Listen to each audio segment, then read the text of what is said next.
সিরিজের তৃতীয় ও শেষ টি-20তে আজ মুখোমুখি হবে বাংলাদেশ ও নিউজিল্যান্ড। মিরপুর শেরেবাংলা জাতীয় ক্রিকেট স্টেডিয়ামে ম্যাচটি শুরু হবে শনিবার দুপুর 2টায়। বৃষ্টিতে দ্বিতীয় ম্যাচ ভেস্তে গেলেও 1-0-তে এগিয়ে থাকা বাংলাদেশের লক্ষ্য সিরিজ জয়। আর কিউইরা মুখিয়ে আছে সিরিজ ভাগাভাগি করতে। বিস্তারিত জানাচ্ছেন রাফি আমিন।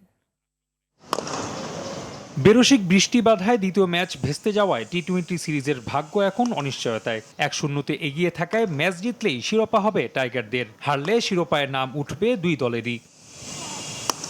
তবে সিরিজ হারের শঙ্কা না থাকায় বেশ ফুরফুরে মেজাজেই অনুশীলন সেরেছে ফিল সিমন্সের শিষ্যরা। তাই বৃষ্টি বাধা পেরিয়ে ম্যাচ খেলেই সিরিজ জয় নজর টাইগারদের। যেহেতু বৃষ্টির উপরে কোনো হাত নেই, এটা আসলে এটা ব্যাড লাক, এটা কিছু বলারও নাই। আর আমাদের ভালো একটা অপরচুনিটি আছে সিরিজ জিতার, অবশ্যই।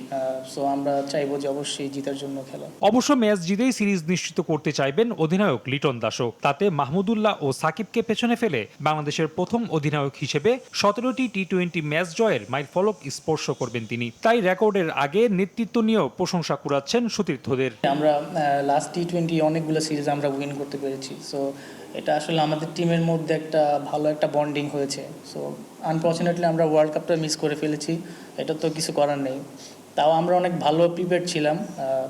অবশ্যই ক্যাপ্টেন্সি অবশ্যই ম্যাটার করে। এদিকে ওয়ানডে সিরিজ হারের পর টি-20 সিরিজ রক্ষায় মুখিয়ে আছে সফরকারীরা। শেষ ম্যাচে জয় পেতে আত্মবিশ্বাসী কিউই অলরাউন্ডার ফক্সক্রফট।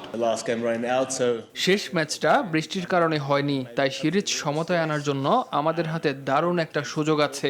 দলের পরিবেশও ভালো, ম্যাচ নিয়ে সবাই বেশ ইতিবাচক।